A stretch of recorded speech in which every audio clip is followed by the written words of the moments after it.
Hi friends, আজকের আমি একটা নতুন ব্লগ নিয়ে চলে আসলাম।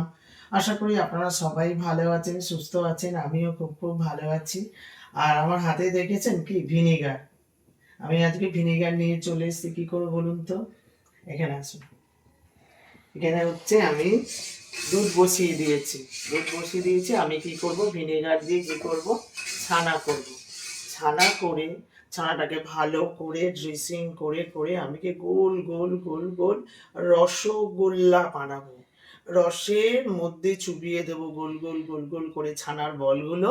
আমি কি করব, ওর মধ্যে চিনি রসের মধ্যে চুবিয়ে দেবো।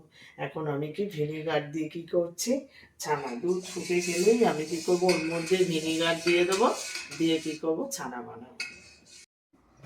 ছানা করে নিয়ে চলে আসলাম। এবারে হচ্ছে ছানা হচ্ছে এই থামটা দিয়ে এটা ছানাকে ভালো করে এরকম করে করতে হবে, ঠিক আছে?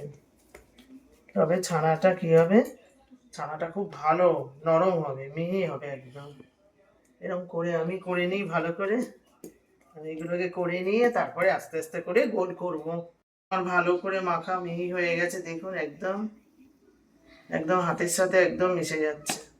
আর এই লাড্ডুটা করেছি, একদম লাড্ডুটা এরকম করে সব থালার সাথে যা আছে সব হয়ে যাচ্ছে। তবে আপনার মনে হবে ছানাটা ঠিকভাবে ড্রেসিং হয়েছে। এবারে আমি কি করব, এটাকে ছোট ছোট করে রসগোল্লা করবো। এরকম দিলে কি হবে, আবার রসের মধ্যে দিলে বড় হয়ে যাবে। এরকম মাপে করছি, এটা আবার আকারে অনেক বড় হয়ে যাবে।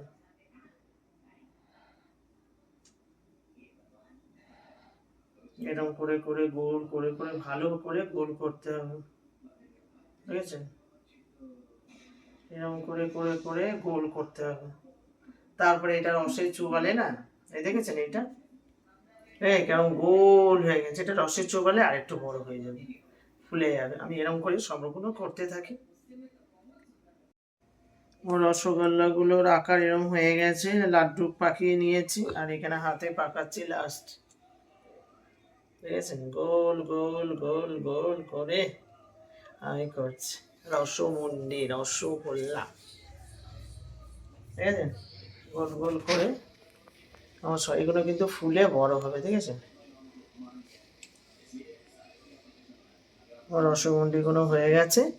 এবারে আমি যাব রান্নাঘরে, এগুলো রসের মধ্যে দেব, দিয়ে ফুলে এরকম বড় হবে। আমি কড়ার মধ্যে চিনি দিয়ে দিয়েছি আর জল দিয়ে দিয়েছি, আর দেখেছেন আমি এটা রস করছি।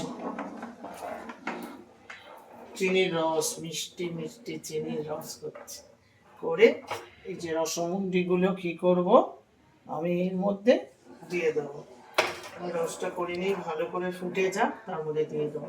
10 মিনিট ফোটাবো, তারপরে আর 5 মিনিট স্টিমে ঢেকে।